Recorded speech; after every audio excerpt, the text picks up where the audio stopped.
বাংলাদেশের সাংবিধানিক কাঠামো। বাংলাদেশ একটি গণতান্ত্রিক প্রজাতন্ত্র যার ভিত্তি স্থাপিত হয়েছে 1972 সালের সংবিধানের মাধ্যমে। বাংলাদেশের সাংবিধানিক কাঠামো সরকার পরিচালনার জন্য গণতান্ত্রিক নীতি, মৌলিক অধিকার এবং সামাজিক ন্যায় বিচারের উপর ভিত্তি করে গঠিত। এটি একটি এককেন্দ্রিক ইউনিটারি সরকার ব্যবস্থা, যেখানে তিনটি প্রধান শাখার মাধ্যমে ক্ষমতা পরিচালিত হয়: বিধানসভা, নির্বাহী এবং বিচার বিভাগ। ইতিহাস ও প্রেক্ষাপট। বাংলাদেশের স্বাধীনতা ও সংবিধান প্রণয়ন 1971 থেকে 72। 1971 সালের মুক্তিযুদ্ধের মাধ্যমে স্বাধীনতা অর্জনের পর স্বাধীন বাংলাদেশের জন্য একটি নতুন সংবিধানের প্রয়োজন দেখা দেয়। 1972 সালের 4ই নভেম্বর জাতীয় সংসদে সংবিধান গৃহীত হয় এবং এটি কার্যকর হয় 1972 সালের 16ই ডিসেম্বর। সংবিধানের মূল নীতি। বাংলাদেশের সংবিধান 4টি মূলনীতির উপর ভিত্তি করে গঠিত: 1. গণতন্ত্র, 2. জাতীয়তাবাদ, 3. ধর্মনিরপেক্ষতা, 4. সমাজতন্ত্র। বাংলাদেশের সাংবিধানিক কাঠামোর মূল ভিত্তি। বাংলাদেশের সাংবিধানিক কাঠামো ইউনিটারি রাষ্ট্র ব্যবস্থা এবং সংসদীয় গণতন্ত্রের উপর ভিত্তি করে তৈরি। এর তিনটি প্রধান শাখা হলো: 1. বিধানসভা।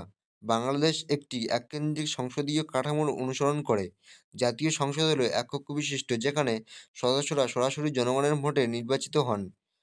সংসদ আইন প্রণয়ন, বাজেট অনুমোদন এবং সরকারের উপর নজরদারি করে। সংসদের নেতৃত্ব দেন স্পিকার, যিনি অধিবেশনে সভাপতিত্ব করেন। সংসদের ক্ষমতা: আইন প্রণয়ন, সংবিধান সংশোধন, রাষ্ট্রপতি নির্বাচন, প্রধানমন্ত্রীর উপর আস্থা বা অনাস্থার প্রস্তাব গ্রহণ। 2. নির্বাহী শাখা। নির্বাহী শাখা নেতৃত্ব দেন প্রধানমন্ত্রী, যিনি সংসদের সংখ্যাগরিষ্ঠ দলের নেতা। রাষ্ট্রপতি। রাষ্ট্রপতি বাংলাদেশের সাংবিধানিক প্রধান, তবে তার ক্ষমতা সীমিত। রাষ্ট্রপতি প্রধানত আনুষ্ঠানিক দায়িত্ব পালন করেন, যেমন সংসদের অধিবেশন আহ্বান, প্রধানমন্ত্রী নিয়োগ এবং বিচারপতি নিয়োগ। প্রধানমন্ত্রী। প্রধানমন্ত্রী কার্যনির্বাহী প্রধান এবং মন্ত্রিসভার নেতৃত্ব দেন। প্রশাসনিক কার্যক্রম পরিচালনা এবং নীতি নির্ধারণে প্রধানমন্ত্রীর প্রধান ভূমিকা রয়েছে। 3. বিচার বিভাগ। বিচার বিভাগ সংবিধানের সুরক্ষা এবং আইনের শাসন প্রতিষ্ঠার জন্য দায়ী। এটি নির্বাহী ও বিধানসভা থেকে পৃথক। বিচার বিভাগের মূল কাঠামো। Supreme court. এটি দুটি অংশে বিভক্ত: আপিল বিভাগ ও হাইকোর্ট বিভাগ। সংবিধানের ব্যাখ্যা প্রদান এবং আইন বিরোধ নিষ্পত্তি সুপ্রিম কোর্টের প্রধান কাজ। 2. অধস্তন আদালত। দেওয়ানি, ফৌজদারি এবং প্রশাসনিক বিষয়াদি নিয়ে কাজ করে। 3. সংবিধানগত স্বতন্ত্রতা। সংবিধানের 102 অনুচ্ছেদ অনুযায়ী হাইকোর্ট রিট জারি করার ক্ষমতা রাখে। বাংলাদেশের সংবিধানের মূল বৈশিষ্ট্য: 1. ইউনিটারি কাঠামো। বাংলাদেশ একটি ইউনিটারি রাষ্ট্র, যেখানে ক্ষমতা কেন্দ্রস্থল রাজধানী ঢাকা। 2. সংসদীয় সরকার ব্যবস্থা। সংসদীয় কাঠামোতে প্রধানমন্ত্রী সরকার পরিচালনার ভূমিকা পালন করেন। 3. মৌলিক অধিকার ও স্বাধীনতা। বাংলাদেশের সংবিধানের দ্বিতীয় ভাগে নাগরিকদের জন্য মৌলিক অধিকার সুরক্ষিত হয়েছে। এর মধ্যে রয়েছে জীবনের অধিকার, বাক স্বাধীনতা, ধর্ম পালনের অধিকার, শিক্ষা এবং কর্মসংস্থানের অধিকার। 4. ধর্মনিরপেক্ষতা।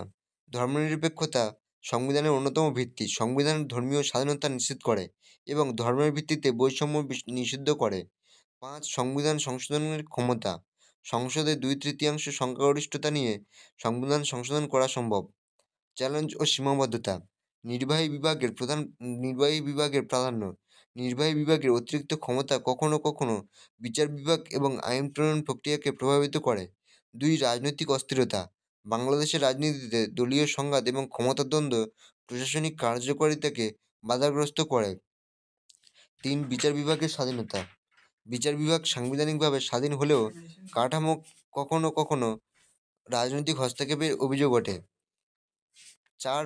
মানবাধিকার লঙ্ঘন। যদিও সংবিধানে মৌলিক অধিকার নিশ্চিত করা হয়েছে, বাস্তবে মানবাধিকার লঙ্ঘনের ঘটনা ঘটে। 5. প্রশাসনিক দুর্বলতা।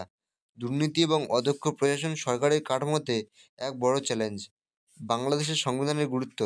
রাষ্ট্র পরিচালনার নির্দেশনা। সংবিধান রাষ্ট্র পরিচালনার জন্য একটি নীতি ও কাঠামো প্রদান করে। 2. আইন ও বিচার ব্যবস্থা প্রতিষ্ঠা। আইনের শাসন এবং ন্যায় বিচার নিশ্চিত করার জন্য সংবিধান একটি শক্ত ভিত্তি।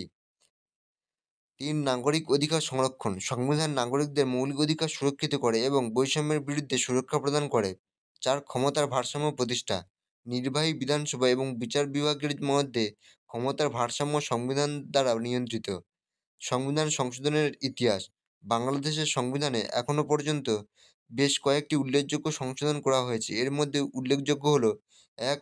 ১৫তম সংশোধনী ২০১১, তত্ত্বাবধায়ক সরকারের ব্যবস্থা বাতিল, ধর্মনিরপেক্ষতা পুনঃপ্রতিষ্ঠা। ২. ১২তম সংশোধনী ১৯৯১, সংসদীয় সরকার ব্যবস্থার পুনঃপ্রতিষ্ঠা। ৩. ১৬তম সংশোধনী ২০১৪, বিচারকদের অভিসংসদের ক্ষমতা সংসদে পুনঃস্থাপন। উপসংহার: বাংলাদেশের সাংবিধানিক কাঠামো একটি গণতান্ত্রিক, ধর্মনিরপেক্ষ এবং সামাজিক ন্যায় বিচারের ভিত্তিতে গঠিত। তবে চ্যালেঞ্জগুলো কাটিয়ে উঠতে হলে সংবিধানের সঠিক প্রয়োগ, আইনশৃঙ্খলা রক্ষা এবং আইনের শাসন প্রতিষ্ঠা প্রয়োজন। সংবিধান শুধু রাষ্ট্রের কাঠামো নির্ধারণের দলিল নয়, এটি একটি প্রগতিশীল, সমৃদ্ধ এবং স্থিতিশীল বাংলাদেশের জন্য মূল দিক নির্দেশনা।